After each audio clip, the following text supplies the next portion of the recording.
We must have plans, for our days. We must have plans. Waking up without a plan is waking up to go with the wind. And trust me, the wind can go anywhere, any direction, and the wind will not be blamed for it. We will be blamed for it.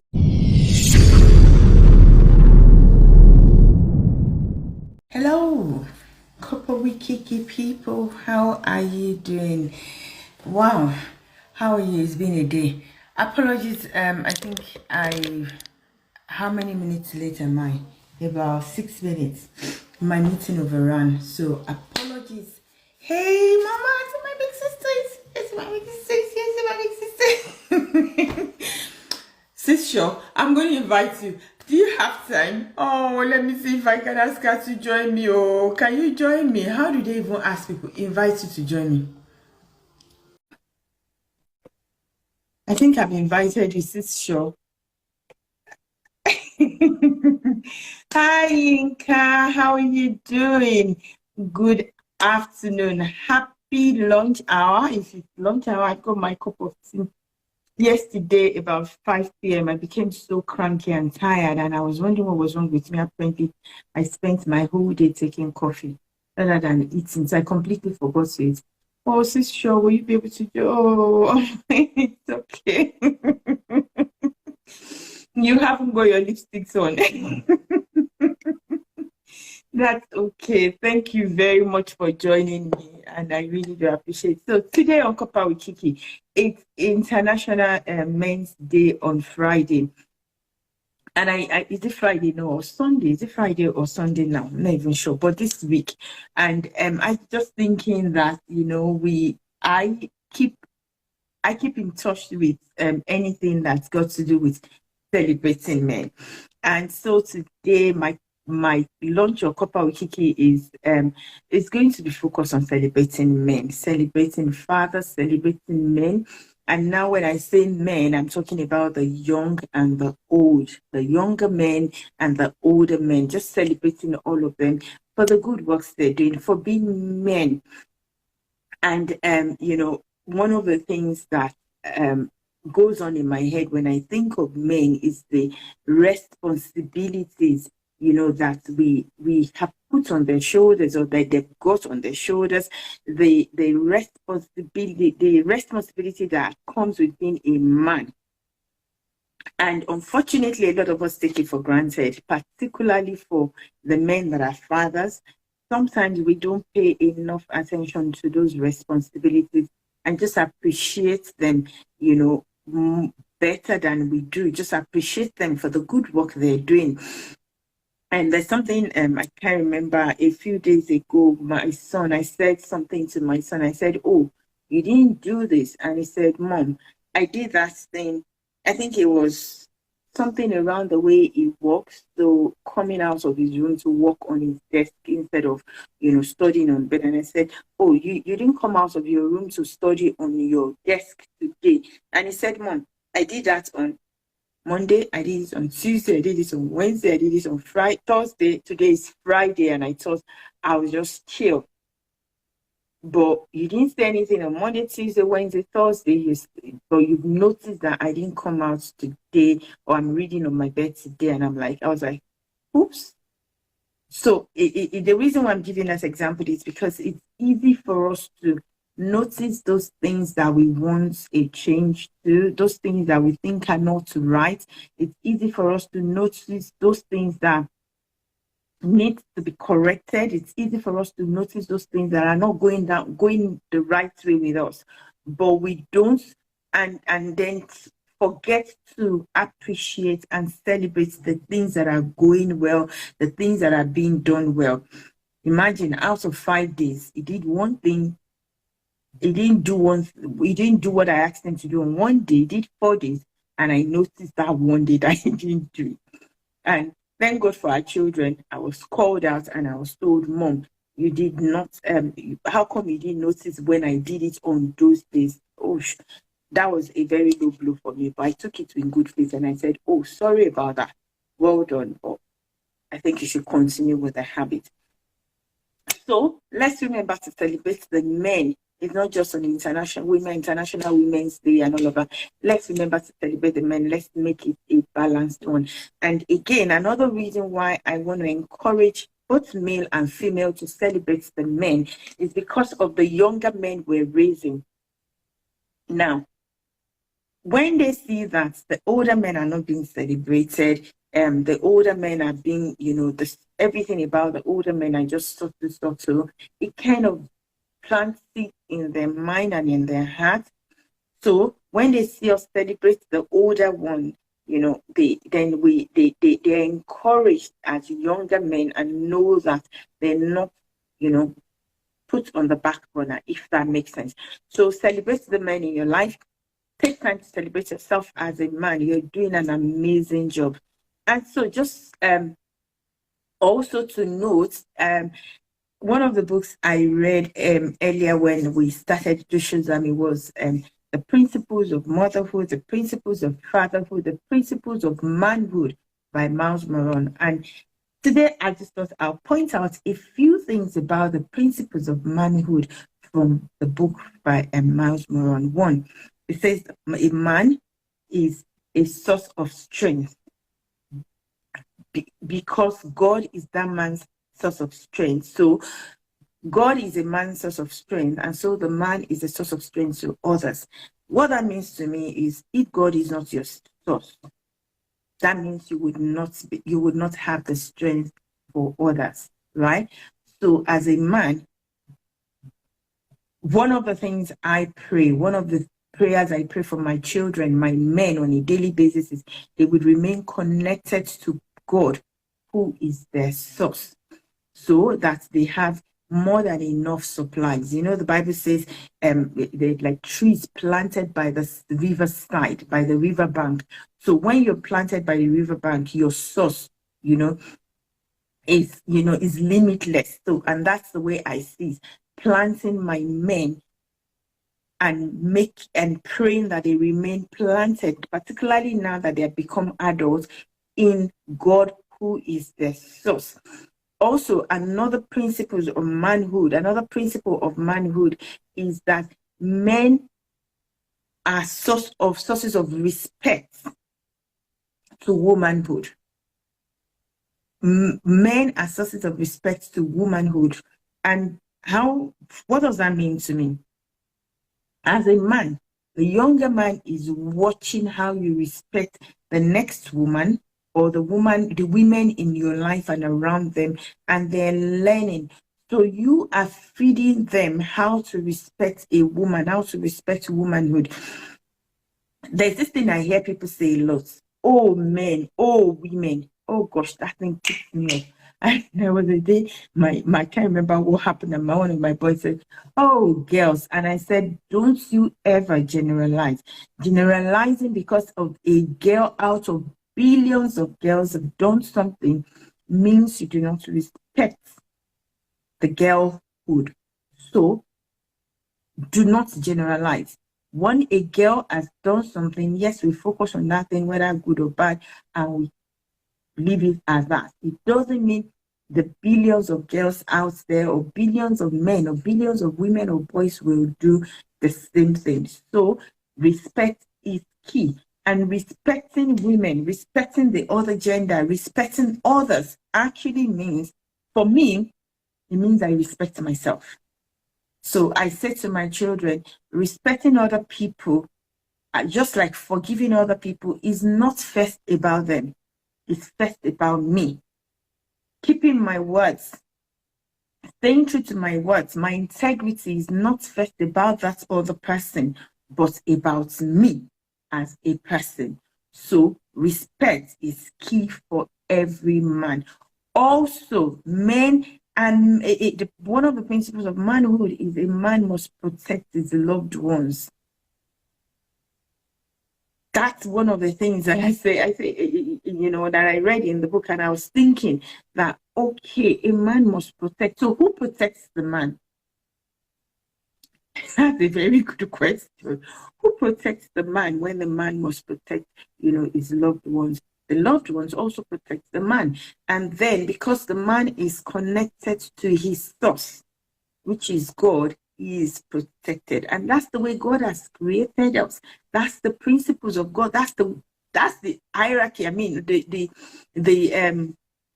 should I use the graph or organogram? That's the way God has created it. Remember, God is a God of principles. So that's the way it is. So a man must protect his loved ones. But again, as a loved one to a man, I'm also protecting him. I'm also watching out for him. A man is bound by his words. Oh, lalicious. I feel like speaking in tongues here. A man is bound by his words. I think we're all bound by our words.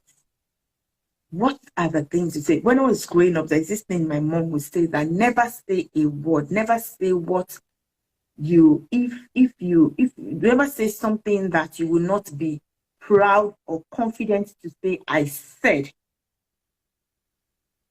You know, so the way she puts it, I can't remember that. Okay, let's assume you say something and you're caught dead on that word.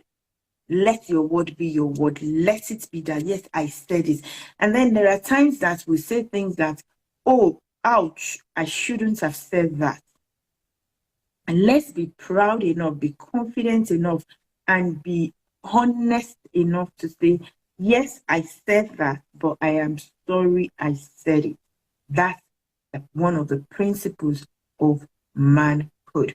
So your word is your bond.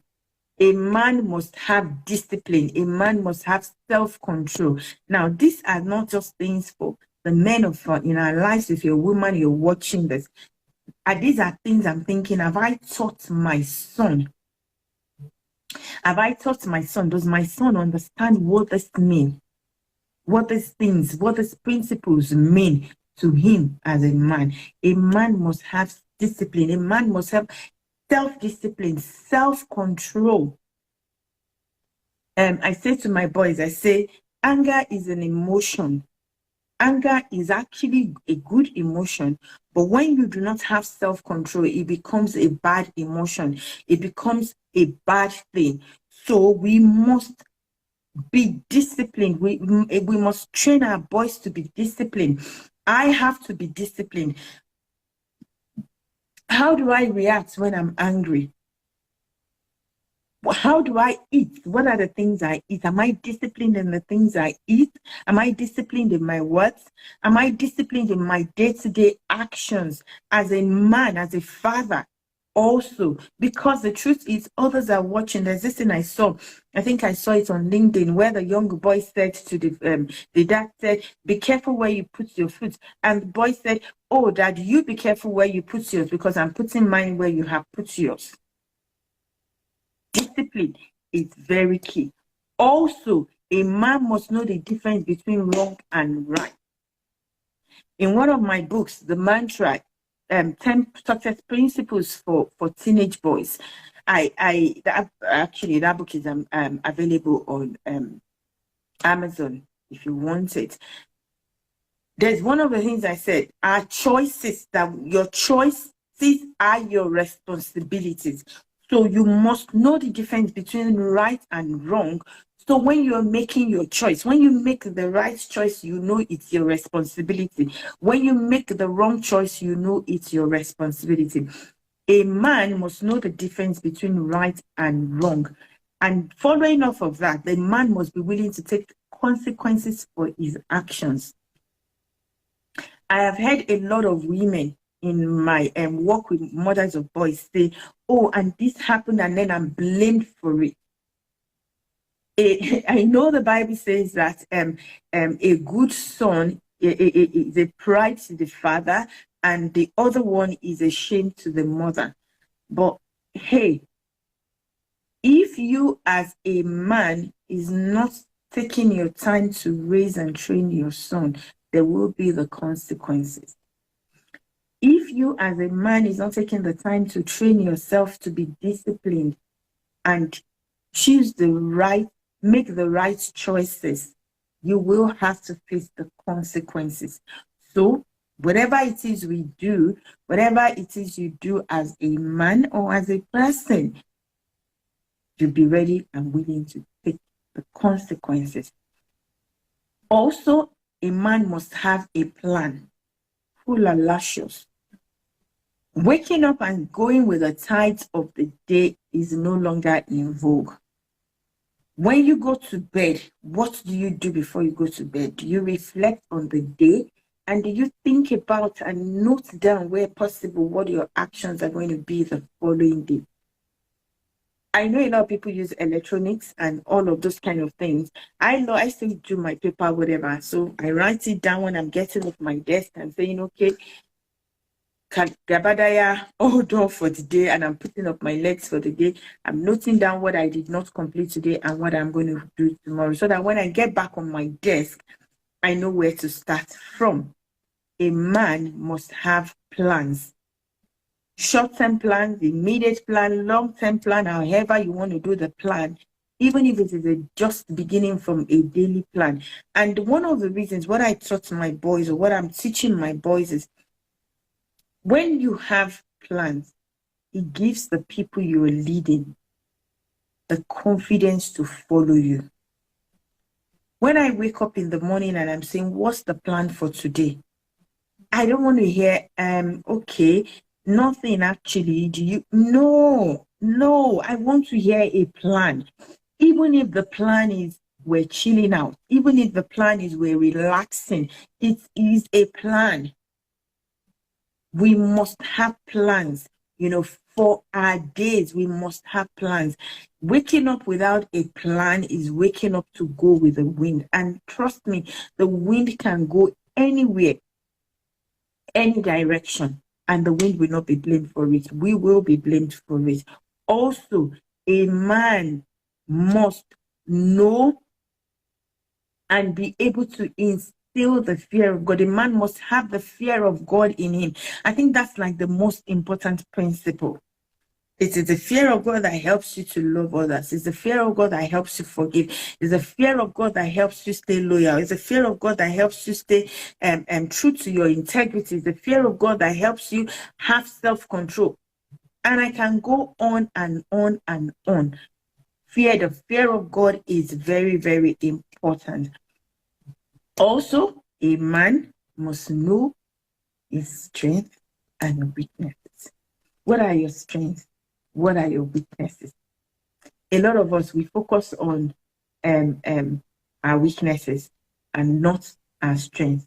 Some of us focus on our strengths and not pay attention to our weaknesses. When you go for interviews, you are asked what your weaknesses are. You say, I don't have any weakness. Yeah, out of the door, because trust me, that's a big fat lie. We all do. And from my experience, from going for interviews, your weaknesses are your weaknesses, but there must be a plan to maximize my weaknesses. So one of my weaknesses is I don't like techie stuff, even though I work in IT. So when the laptop or whatever is beginning to misbehave, oh, mama. Oh, Yinka, thank you. Safe journey. You're not taking me with you. So when my weaknesses is, one of my weaknesses as somebody who works in IT is my technology has to be okay and running all of the time. Now, when it begins to malfunction, it affects my brain and the way I think. And how do I maximize that weakness? It means that when I get on a project, I'm knowing the people that are good techie people and I'm becoming a team player with them. So that weakness, instead of staying with that weakness to say, what am I going to do? I am close. I become like, I'm open to ask, and I become close to my team members. I'm a great team player, so that I'm able to, help with my strengths and then support and then get support from others. One of my major strengths is I love presentations. In fact, I'm always looking for opportunity to present. So, and when I get on a team, I'm making that known to my team members, so that if you are having issues putting your presentation slides together, or you're having issues, even moderating your presentation or your show and tell, I'm happy to help. That is strength for me. you know. So we all have strengths and weaknesses. And I'm talking about my strength in terms of my career. But how about in the home? One of my weaknesses, some people could say it's a strength, is that everywhere has to be clean. So coming into the house, I want the kitchen to be clean. I want everywhere to be clean. So how do I maximize that strength and that weakness in my home?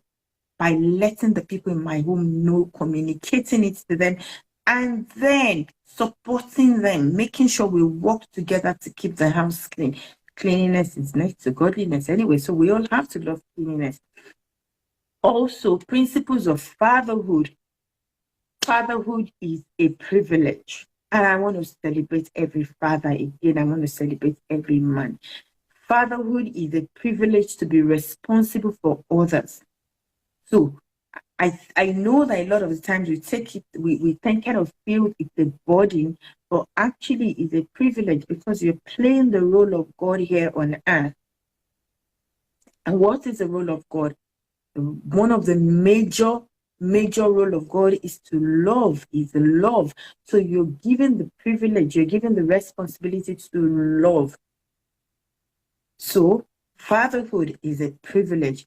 Also, fatherhood is, being a father means you are a source of seed or seeds.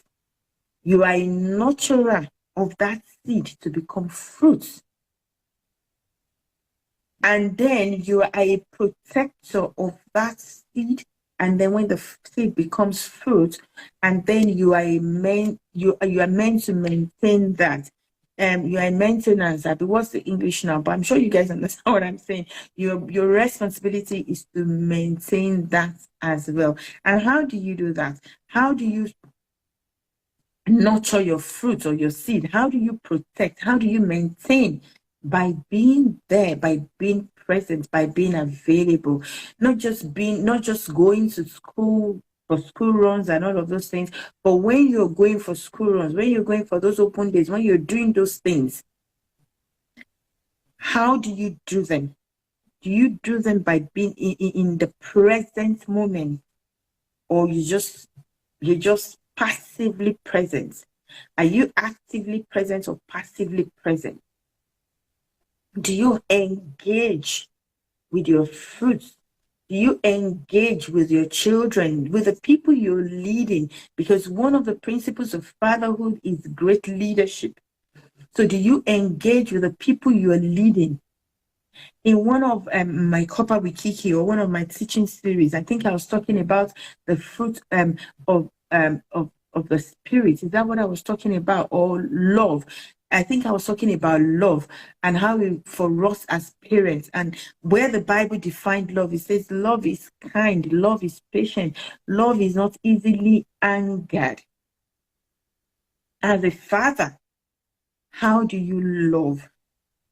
By providing. Oh yes, hooray, I love good things. So I'm not going to say, oh, don't provide or don't buy gifts. No, one of my own love languages is gifts.